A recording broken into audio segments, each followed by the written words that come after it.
From the spine-shattering danger of the Corbett flip to the salto that ended a gymnast's career, these are all the dangerous stunts in gymnastics that had to be banned. Starting with the Corbett flip, the grandfather of all banned gymnast moves. One that caused seasoned gymnasts to break out into a cold sweat at the very thought of practicing it, even in the safest of environments. At the same time, it might be one of the most awe-inspiring moves in the entire sport. Olga Korbut, a USSR gymnast, was the first to perform the move, who wowed the crowd by performing it at the 1972 Olympics. The move involves standing on the high bar, facing the low bar, and doing a backflip that sends the gymnast swinging back to the low bar. The move was banned back in 1985, when the code declared the move to be illegal due to the danger that standing on top of the high bar posed and the positioning between the two bars. Even a veteran gymnast could easily shatter their spine attempting the move, so it's no wonder there's such strict measures against it now.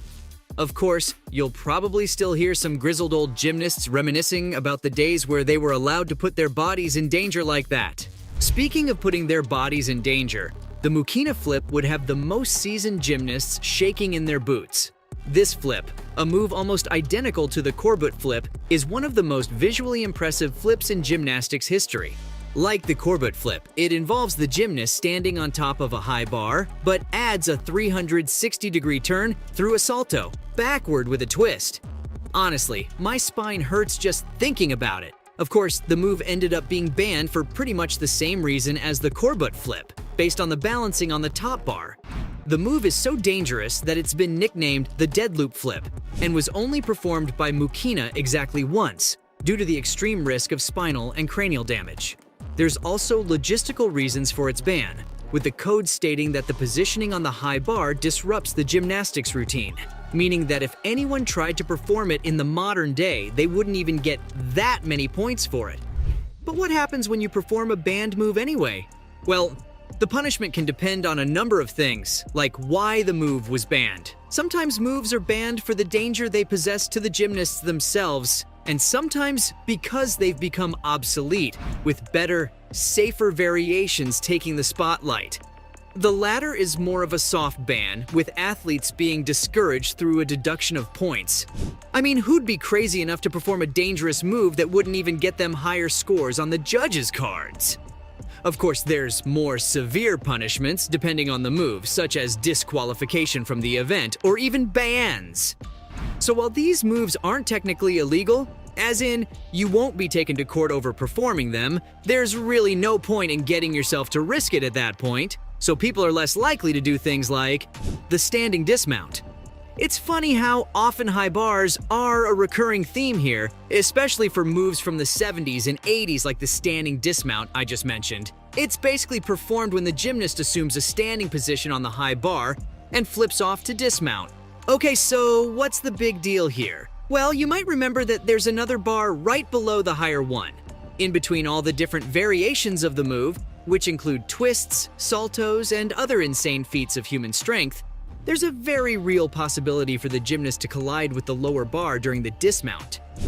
This could lead to a potentially fatal injury, as a collision of the head or spine with the lower bar could lead to broken bones, which would at the very least end a gymnast's career and would more likely leave them with permanent damage or even death. Plus, because of differences in beam construction compared to the past, the move isn't even seen as particularly impressive anymore. Just like most vault skills, the vault is one of the most immediately recognizable moves in gymnastics, consisting of a running start leading into a front handspring vault. This move eventually became so generic in the world of the sport that it ended up becoming obsolete altogether. Over the years, much more complicated variations, like the chungs and the aminars, have become much more popular than the basic garden variety vault. They've really sprung into popularity. Sorry, bad gymnastics joke. Anywho, the vault is considered to be such an easy move in modern-day gymnastics that it's mostly only ever seen in amateur competitions or performed by young gymnasts. So, safe to say you'd never see a pro be caught dead trying to land a vault in a real competition. Of course, there's still a degree of danger involved, as the move puts an enormous strain on the gymnast's ankles, which can even lead them to snap if the gymnast doesn't land with perfect precision. Which leads us to the belly beat. You see, for an amateur gymnastics enthusiast, the belly beat seems like a pretty dangerous move. After all, it involves the gymnast basically slamming their stomach against the bar in order to increase their speed and momentum, leading into more flashy moves. Now sure, you could probably get a couple of bruises off of the belly beat, especially when you first start off practicing it, but you're never going to see a trained gymnast have much trouble with it. There's still a degree of risk for rookies though, with the potential of damaging their hip bones. In fact, you're never really going to see it be used in competitions at all because gymnast associations have made them obsolete. How, you ask? Well, by cutting out the need for them entirely.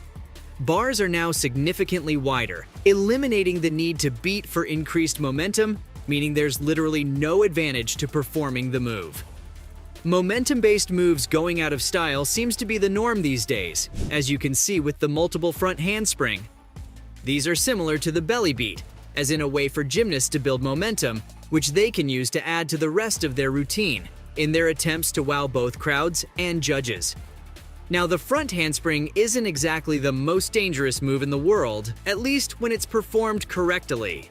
But there's really no point in using it anymore, due to the rise in popularity of the back handsprings, which require much more skill from the gymnast and a significantly greater amount of focus. Of course, all that means back handsprings are much more likely to wow judges, leading to higher numbers on the scoreboard. I mean, what's the point of risking your neck if the most you're going to get out of it is a 6 out of 10, right?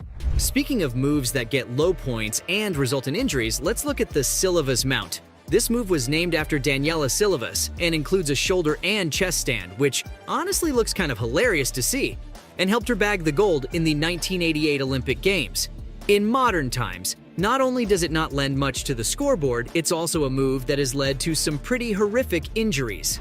Look no further than what happened to Alicia Sacramone during the 2008 Beijing Olympics, where the world-renowned gymnast failed to stick the landing and ended up tumbling from the bar.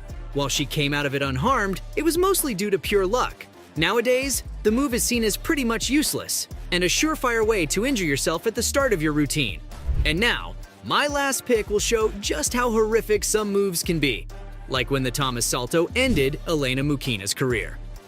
When Kurt Thomas first dazzled the crowd with a rollout move they had never seen before, the phrase Thomas Salto was instantly coined and was banned just as quickly. Rollout skills have been banned in gymnastics for years, despite their status as a perfect showcase of one's abilities. Rollout skills are, in layman's terms, when gymnasts come out of a flip with a half salto and a roll, rather than simply landing on their feet. Pretty dramatic, but you would never really accuse a gymnast of being subtle, right? Salto-based rollout skills are banned due to the immensely difficult landing technique, which lays a huge strain on the spine and neck of the gymnast. This can lead to horrific accidents. Who can forget the story of Elena Mukina, a female gymnast who couldn't stick the landing on the Thomas Salto and ended up breaking her neck and causing her to become quadriplegic? The story of the Thomas Salto is one that's repeated throughout the gymnastics world as a warning of what can happen if associations don't ensure the safety of their athletes. No wonder every single move a gymnast discovers is put under so much scrutiny, when the slightest mistake could lead to someone's career and life grinding to an inevitable halt. There you have it, folks. From the salto that ended a gymnast's career to the spine-shattering danger of the corbeau flip, those were all the dangerous stunts in gymnastics that had to be banned.